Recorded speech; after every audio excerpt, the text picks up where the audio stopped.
গভীর রাত্রে আবু জাহাল ভাবছে আমার হাতে যখন তওবা পড়েছে ওরা কেউ ভয়তে আসবে না, আমি একা আজকে মজা করে শুনবো মুহাম্মদ সাল্লাল্লাহু আলাইহি ওয়াসাল্লামের মুখে আল্লাহর কালাম। আবু সুফিয়ান, উতবা, সাইবা তারাও ভাবছে উনি নিজে যখন তওবা পড়াইছে উনি কে তওবা ভাঙবে, উনি আসবেন না, কাজী আমি তো একা একা গিয়ে আজকে শুনবো মুহাম্মদ সাল্লাল্লাহু আলাইহি ওয়াসাল্লাম। সবাই এরকম করে করে একে অপরের অজান্তে আবার খাড়া হয়ে গেছে।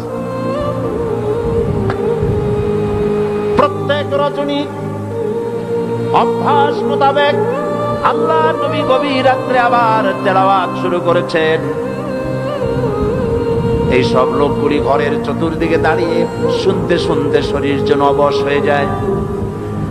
আজ রাত শেষ হওয়ার আগে এরা মনে করল আজ আর ভোর করা ঠিক না, কারণ আমরা সবাই তওবা পড়েছি, যদি কারো সামনে পড়ি তওবা ভঙ্গের কারণে আসামি হয়ে যাব, কাজী দৌড় মারো।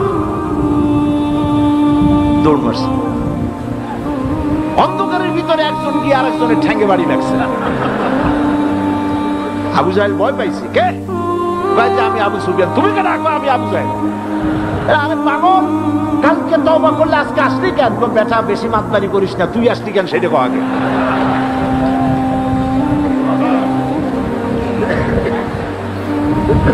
চারটা মিলে একত্রিত হয়ে তারা বলল কোরআন শোনার জন্য যে ধরনের উন্মাদনা আমাদের মধ্যে সৃষ্টি হয়েছে, আমরা নিজেরাই না জানি কখন মুসলমান হয়ে যাব, কাজী তওবা করলে হবে না, আসো আইন করে বন্ধ করি। কাফেররা সিদ্ধান্ত নিল কি, আল্লাহ রাব্বুল আলামিন কোরআনে কারীমের ভিতরে কাফেরদের সেই সিদ্ধান্ত কোট করে দিলেন, কারণ আবু জাহেল তো থাকবে না, নাতিরা থাকবে।